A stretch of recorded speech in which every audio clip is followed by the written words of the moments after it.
So investing sometimes feels like this game of trying to beat amnesia. And what I mean by that is that investors follow short-term trends, expecting those to continue indefinitely, but then they quickly forget what it was like to experience other investment periods where it might have been more painful to go through them. There's this very well-documented behavioral bias called recency bias, where investors emphasize the recent past and maybe forego other information points before that. But we really don't need to go that far back to remember some of the pain we experienced in the market.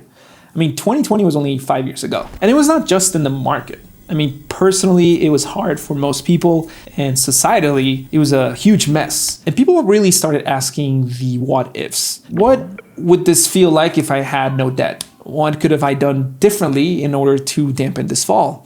What if I had an emergency fund? What if I would have had a more robust portfolio?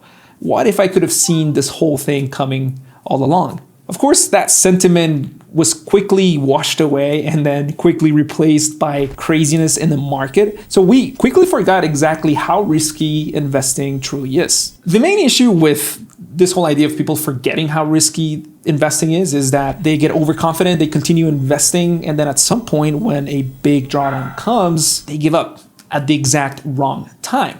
Nassim Taleb said this in The Black Swan. The problem with experts is that they do not know what they do not know. And Mark Twain said something pretty similar. He said, "It ain't what you don't know that gets you into trouble. It's what you know for sure that just ain't so." The question that I really want us to ask today is, are we missing something? Though we have a lot of data that tell us a lot about how to invest, and personally, I think we can trust that data.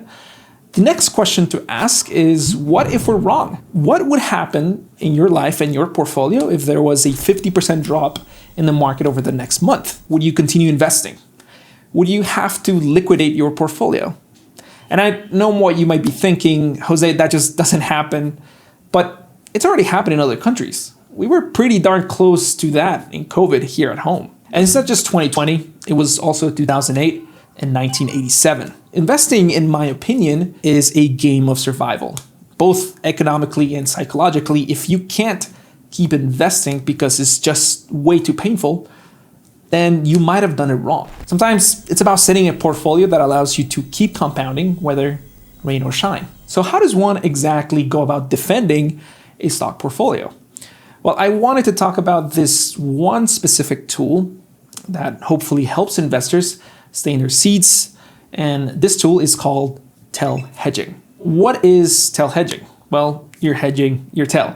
But which tail are you hedging? It refers to the left tail of a normal distribution, and this refers to the unlikely, high magnitude, life-changing events. Sounds pretty cool, but how does one exactly go about hedging this tail? Well, there's this concept of convexity or nonlinear payoffs. Now, this is going to get pretty geeky pretty quick, but I do think it's important in order to understand tail hedging. In order to hedge a catastrophic event, in essence, you have to bet for a catastrophic event. And you find this pretty much everywhere else in life. Life insurance, you are betting on your death. Home insurance, you are betting on a house fire.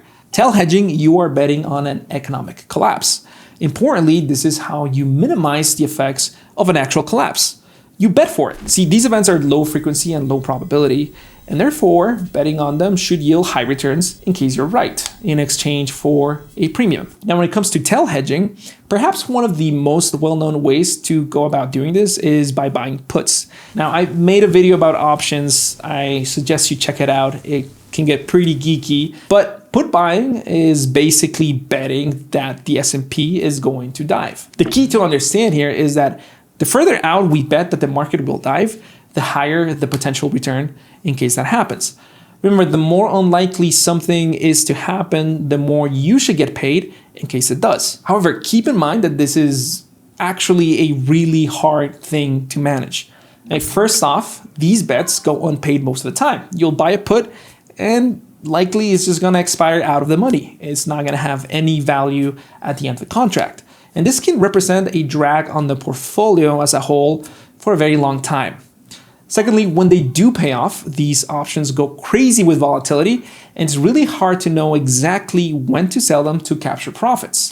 Now, when you do capture profits, this is the perfect time to reinvest back in the market. There could be some rebalancing premium to doing this. We made a video explaining why tail hedging is so hard, and I also encourage you to watch that. Minimizing the portfolio drag, it's super important. Knowing when to monetize these puts is super important, because even though you could bet against the market and be directionally right, that doesn't mean that you will actually make money unless you manage these option contracts the right way. Here at Alpha Architect, our goal is to empower investors through education. We're an asset management firm that focuses on delivering affordable alpha to our clients. If you want more educational content like this, please make sure to go to alphaarchitect.com. I'll see you there.